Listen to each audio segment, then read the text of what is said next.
I respect that. I tell it like it is. Joe, Cat in Action.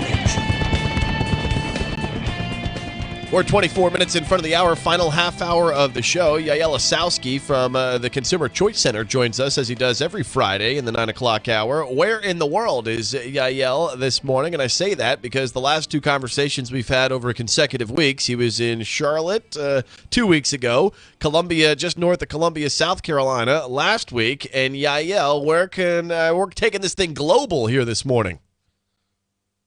Yeah, it seems I'm in Vienna, and the fight for consumer choice is global, so I'm anywhere and everywhere I need to be, Joe. Yaël Ossowski from the Consumer Choice Center with us here this morning. I got to ask you a question before I get it and poke around as to some of the news stories and topics that piqued your interest this week. So tell me about your trip to the hairstylist this week. Yeah, I think thanks so much for picking up on that, Joe. Basically, I had a very good conversation. I think one of the great things about our barbershops and hairstylist shops is that we actually get to converse with people we normally wouldn't. And you and I are in media, political circles, talking a lot about this stuff day in and day out, but most Americans are not. So it was a good opportunity to share some ideas, and we had a pretty good conversation about Democratic debates and about the candidates that had put their names forward and some of their ideas. And, it seems to be a big trend amongst millennials to like the Bernie Sanders type model, the democratic socialism. And after hearing a couple of consecutive minutes about skepticism of how the police are treating minorities in the streets and how government legislation has been very bad for people who want to get credit, the question that I sort of posed at the very end is, well, if you're skeptical of power and institutions and government when it comes to policing, when it comes to the banks, when it comes to all these things you think they do wrong, why is giving them more power via a presidency a la Bernie Sanders, why is that going to be a good thing? To which I was met with a very puzzled gaze. And then the reply, that really gives me something to think about. Now, I would say that we talk about any issue, and why would we rely on government when we can get more choices, more freedoms, and then what in turn is created because of that, often a higher quality product at a cheaper price, and that is what you do on the Consumer Choice Centers, present that argument to people. And I caught another kind of back and forth through campus reform this week, laying out. There's been a lot of conversation surrounding illegal immigration, of course, in our country, and all around the world as well. Immigration and refugees being relocated here, there, and pretty much all over the world. And basically, what the Campus Reform Reporter did was read some quotes that were presented by President Obama a couple of years back that were, fairly, critical of the way in which we approach illegal immigration here, and then kind of along the same lines in the way in which our current president addresses illegal immigration. He read those quotes, asked first, of course, prefaced the question or the quote by saying, how do you feel about the issue with our border? And all of these buzzwords popped up, white nationalist, this, that, and the other thing on a college campus. And then he read the quote. He said, who that quote was from? They all say, of course, President Trump. Well, in fact, it was from President Obama, and it kind of had that all struck. Is it just naivete or just a lack of information and access to the knowledge that may go outside of their box? Is that what you kind of, that's what you... Just people kind of hang with their own cliques, hear what they want to hear, and they don't necessarily, especially for younger people, they don't look or take the time to see the other side of the argument or the other side of the issue? I think, and you bring up some very good points, and if I could use some analogies, you're a sports broadcaster as well. I think people like to be on Team A or Team B, and they like to know that their team is winning, and will basically attach themselves to whichever team might be in power at a particular moment, and it becomes a kind of blood sport, which is really what's bad about this. And it really should be about the ideas and what the policies are going to be so that we can all be better off. So I know that the Overton window on immigration has changed a lot, meaning the conversation has changed a lot in the last couple of years of what's acceptable and not acceptable. I have to wade in pretty careful waters myself as someone who's been an immigrant twice, and I understand the complexities of the system. At the same time, I know that, this is something that people care about. And, some people in their communities, they don't see the level of immigration that they see, let's say, at the Mexican border, but they do see very successful immigrants who are integrating, creating businesses. They see that as well. So I think it's more of just my team is now winning and this is what we're going to say, and your team is not winning. And really, there's always a cycle to this.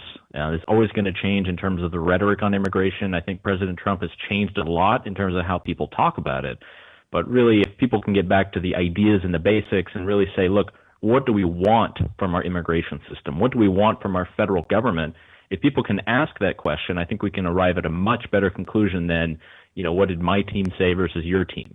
Because at the end of the day, most people are not in these camps. Most people are not diehard liberals or diehard conservatives. Most people are right in the middle. And I think it takes good ideas to convince people to come onto a particular side or to follow a particular policy. And I think everyone has it within them to do that, as long as we stop playing football on the sidelines and trying to get the ball back on whatever team, whatever side it is. I think we can really arrive at that conclusion.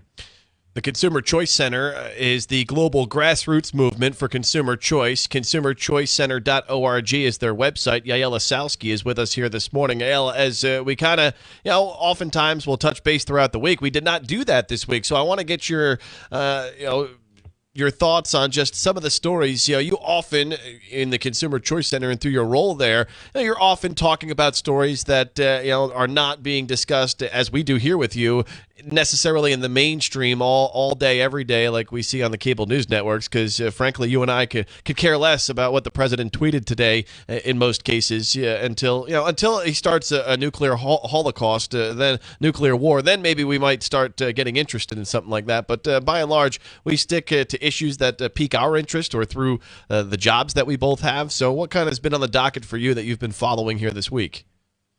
I think, and one thing that was really informed by my trip and what I was able to see is the entire idea of upzoning. To give your listeners an idea of what upzoning is, there are in many of our local communities very strict zoning laws that require that X piece of land be for only residential or Y piece of land be only for commercial. And this is a point that's not brought up in the conversations on affordable housing. This has been huge in Mecklenburg County, in Charlotte, in Raleigh, Wake County. People are moving to North Carolina in droves, and this is happening all over the country. And really, the response that some of the more responsible people say is, well, let's build more, let's figure out where we can actually put up nice apartment buildings or where people can live. The other kind of response is, well, we need affordable housing, meaning we need to tax existing property owners or people who are already living somewhere so that we can then create a fund to therefore buy apartments or make rent cheaper for various people. And I think that's what's being lost in this, is there is a response when it comes to the housing affordability issues. We have to look at upzoning, the idea that you're not going to have all this piece of land that only one type of building can be built on. The state of Oregon just passed something a couple of weeks ago where they banned all zoning that was just for single-family houses. Now, what does that mean? It means that if you're in whatever community in Oregon, there cannot be a law saying that on this entire tract of land, we will only allow single-family homes, which I think is a very interesting experiment. And we're going to see how it works. And I think it's something that's really needed in places like Charlotte, like Raleigh, and places like Asheville, where there's all these people that are wanting to move there who are trying to contribute to the economy, and we don't necessarily have existing housing for a lot of them. So I think upzoning and this idea that we can allow multi-use, if anyone has been near the Charlotte area, Lake Norman, they've been to Birkdale Village, I think that's a great example. You have shops and restaurants on the bottom, and on the very top you have apartments where people are living. And to create more of these kind of mixed-use communities is great. You get a nice little millennial urbanite like me who likes to hop between shops and walk from my Starbucks to another Starbucks or to visit friends. I'm able to do that in one community rather than having to get in the car and drive for miles and miles. There's something that's really interesting there, and this is really at the city and county level that a lot of this stuff is happening, and it's happening at the same time that you have arguments about the sharing economy, Airbnb, whether you can rent out your property. If we just allow property owners to build what they want, as long as it's within the realm of what is acceptable in a community, I say all the better. I think that's going to lower the prices for rent and for housing, and I think a lot of us will be better off. So that's one thing I definitely was able to research and look at when I was back in North Carolina, and I got to say it's really exciting. Yeah, we see it even here in the Wilmington area with a ton of growth. Now, the economy, not necessarily as far as the workforce and the jobs, may not be what we need them to be to attract younger people. We've got the reverse of that, many retired folks or many folks trying to relocate here to the coast, and even those who are living and working here now are public or first responders, other folks that are in need of those affordable houses, and to address that, it's kind of like we're going back in time. I mean, before the strip malls exploded all across the country, and people started to leave those downtown type of districts like we have here to get more suburban life. We're kind of reverting back to what life was like maybe in the 60s and 70s in a place like downtown Wilmington, where it was the central hub where people lived, where many worked, and where many shopped and ate on a day-to-day basis. Yeah, and that's something that I think people, consumers especially, want more and more. And you see a lot of this around the D.C. area where I was as well.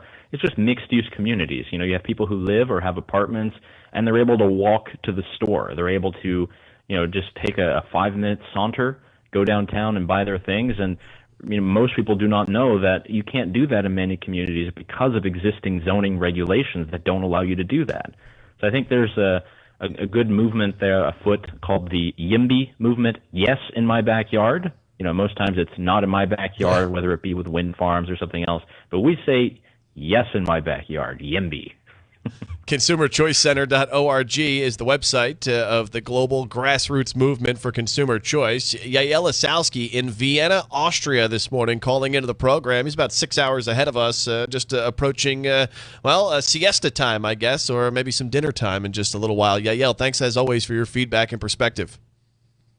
Thanks so much, Joe. Have a great weekend. ConsumerChoiceCenter.org. We've talked to him in North Carolina, South Carolina, Washington, D.C., and today in Vienna, Austria. Great conversation with the Yaël Ossowski of the Consumer Choice Center.